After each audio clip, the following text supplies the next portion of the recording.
आपको सलाह देते हैं, आपका हाथ पकड़ते हैं ताकि आप भी जीतिए और आपके बच्चे भी जीते। इसीलिए ये हम वोट नहीं मांगते, हमारा कोई दल नहीं है।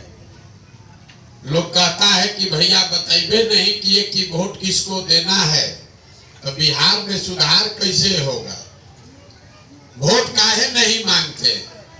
वोट मांगने वाला तो हर 2-3 बरस पर कोई ना कोई आपके पास आता ही है। जो आता है वो यही कहता है हमको वोट दे दीजिए, हम आएंगे तो सब काम आपका हो जाएगा। यही कहानी सुन सुन के आप जीवन भर से वोट दिए जा रहे हैं। पहले 40-45 बरिस कांग्रेस को जिताए, फिर 15 बरस से लालू जी को राजा बनाए, अभी 18 साल से नीतीश बाबू कुर्सी पर बैठे हैं। दिल्ली में हमने मोदी जी को भी जिता कर देख लिया। आपका और आपके बच्चों का जीवन नहीं बदला। अब कोई प्रशांत किशोर आए हैं, आप हमारी बात सुनिएगा, हम पर भरोसा करके हमको वोट दीजिएगा, तो इसका क्या गारंटी है कि जीतने के बाद हम धोखा नहीं करेंगे। जैसे पहले का नेता लोग धोखा किया, हम भी तो आपके साथ धोखा कर सकते हैं। इसीलिए हम वोट नहीं मांगते। हम अभी 15 मिनट में आपको रास्ता बताएंगे। अगर आपको बात समझ में आ जाए तो वोट जिसको देना है दीजिए, लेकिन आपके बच्चों के लिए रोजगार और पढ़ाई दोनों का व्यवस्था निश्चित तौर पर हो जाएगा।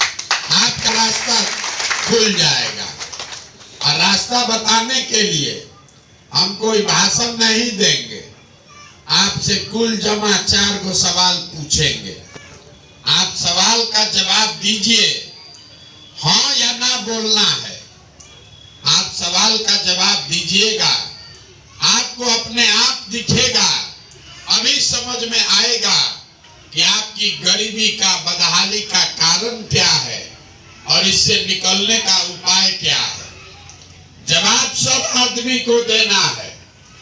सवाल पूछेंगे, उसके बाद हाँ या ना हाथ उठाकर बोलना है। जितना आदमी आप लोग यहाँ आए हैं, सब आदमी जरा सोच के बताइए, आपके गांव पंचायत में और कुछ हो या न हो, आप सभी के बच्चों के पढ़ने के लिए अच्छी व्यवस्था होनी चाहिए या नहीं होनी चाहिए? सबको जोर से बोलना है, हाथ उठाकर जोर से बोलिए। होना चाहिए कि नहीं होना चाहिए? होना चाहिए। हम नहीं बोले। अभी आपने देखा, आपके गांव से जितना आदमी आप लोग आए हैं, आप चाहे पढ़े लिखे हैं या अनपढ़, आप अगड़े हैं या पिछड़े, गरीब हैं या अमीर, महिला पुरुष, हिंदू मुसलमान, सब ने कहा भैया पढ़ने का व्यवस्था होना चाहिए। इतना समझ आप सब आदमी को है कि अगर आपका बाल बच्चा बढ़िया पढ़ लिख जाए, पढ़ लिख के नौकरी रोजगार पा जाए, तो कोई विधायक बने, कोई मुखिया बने, आपके बच्चे का जीवन सुधर जाएगा।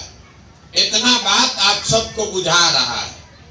अब जितना आप समझदार लोग यहाँ आए हैं, सब आदमी एक बार अपने अपने बच्चों का चेहरा याद कर लीजिए और अपने बच्चों के नाम पर एक बार ईमानदारी से बताइए, आप में से किसने जीवन में एक बार भी अपने बच्चों के पढ़ाई के लिए वोट दिया है? देखिए पूरा गांव चुप। ये आपकी बर्बादी का पहला कारण है।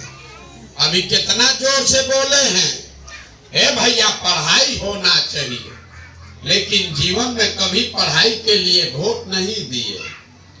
आप जितना लोग यहाँ आए हैं, सबको मालूम है कि अगर आपके गांव में फैक्ट्री लग जाए तो आपके बच्चों को यही है 1 महीना पहले धान कटा है, धान का दाम है 2150 रुपया क्विंटल, आप बेचे हैं 1600 में 1700 में। सबको बुझा रहा है कि अगर आपके धान का 2150 रुपया मिलता तो आपका आमदनी बढ़ जाता, लेकिन आपने कभी धान गेहूं के दाम के लिए वोट नहीं दिया। तो जब आप पढ़ाई के लिए, अपने बच्चों के रोजगार के लिए, अपनी आमदनी के लिए वोटे नहीं देते हैं तो आपको मिलेगा कैसे? अब अभी इसमें से कोई खड़ा होके कहेगा ए भैया बिहार में किसको वोट दिया जाए, यहाँ तो सब दल सब नेता चोरे हैं, हम लोग तो जिसको वोट दिए कोई कामे नहीं किया। अगर रोजगार पढ़ाई के लिए वोट देंगे तो इसका क्या गारंटी है कि रोजगार मिलेगा? किसको वोट दे कि रोजगार मिलेगा?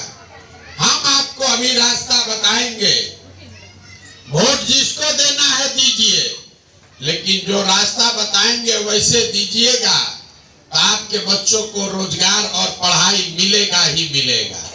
अगर हमारी बात पर भरोसा नहीं है तो अभी आपसे दूसरा सवाल पूछेंगे, आप जवाब दीजिए और आपके आंख के सामने दिखेगा कि आपके बच्चों को रोजगार पढ़ाई कैसे मिलेगा। अब जितना लोग आए हैं सब लोग बताइए, आज तक जीवन में आपने जिसको भी वोट दिया उन नेताओं ने आपका काम किया है कि नहीं किया है?